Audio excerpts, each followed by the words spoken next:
Assalamualaikum warahmatullahi wabarakatuh. Alhamdulillah, segala puji bagi Allah Subhanahu wa Ta'ala yang telah memberikan kita nikmat iman dan segala karunia-Nya.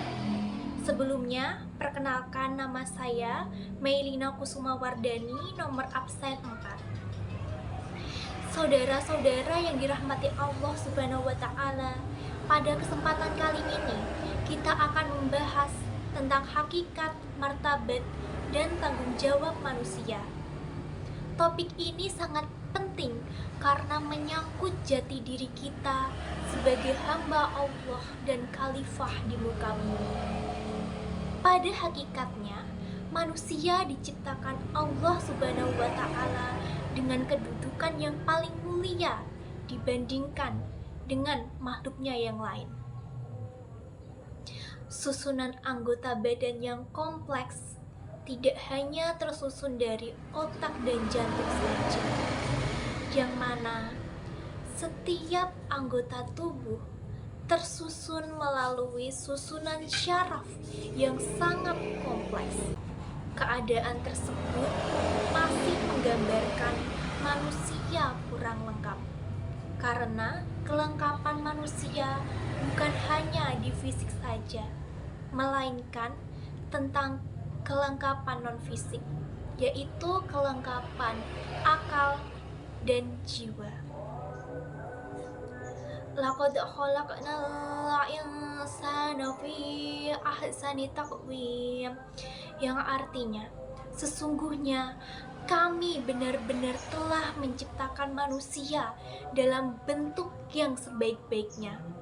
Quran Surah At-Tin ayat 4. Allah Subhanahu wa Ta'ala berfirman dalam Quran Surah Al-Baqarah ayat 30, yang artinya, ingatlah ketika Tuhanmu berfirman kepada malaikat, sesungguhnya aku hendak menjadikan seorang khalifah di muka bumi. Lalu mereka berkata, mengapa engkau hendak menjadikan khalifah di bumi itu orang yang akan membuat kerusakan dan menumpahkan darah kepadanya? Padahal kami senantiasa bertasbih dan memuji engkau dan mensucikan engkau.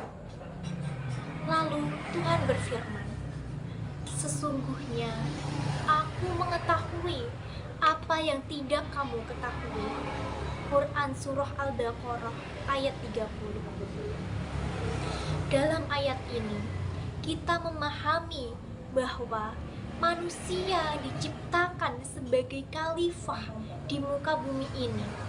Ini menunjukkan betapa tingginya martabat manusia di sisi Allah Subhanahu wa Ta'ala. Manusia diberikan kepercayaan untuk mengelola bumi dengan segala isinya. Saudara-saudara sekalian, dengan martabat yang tinggi, tentu saja ada tanggung jawab yang harus kita emban. Tanggung jawab ini meliputi tanggung jawab kepada Allah, tanggung jawab kepada sesama manusia, tanggung jawab kepada alam sekitar. Sebagai hamba Allah, kita wajib menjalankan segala perintahnya dan menjauhi segala larangannya. Allah Subhanahu wa Ta'ala berfirman dalam surah Az-Zariyat ayat 56, yang artinya, dan aku tidak menciptakan jin dan manusia melainkan supaya mereka mengabdi kepadaku. Quran Surah Az-Zariyat ayat 56. Oleh karena itu, tugas utama kita adalah beribadah kepada Allah Subhanahu wa Ta'ala dengan ikhlas dan mengikuti segala ajarannya. Kita juga harus memiliki tanggung jawab sosial, yaitu berbuat baik kepada sesama manusia. Rasulullah bersabda, sebaik-baiknya manusia adalah yang paling bermanfaat bagi manusia lainnya.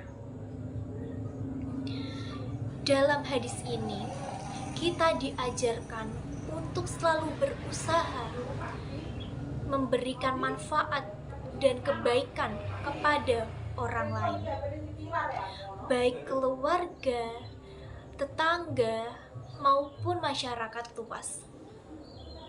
Sebagai khalifah di muka bumi, kita juga harus menjaga dan melestarikan alam sekitar. Allah Subhanahu wa Ta'ala berfirman dalam Quran Surah Al-A'raf ayat 31, yang artinya, makan dan minumlah, tetapi jangan berlebihan. Sesungguhnya Allah tidak menyukai orang-orang yang berlebihan. Quran Surah Al-A'raf ayat 31.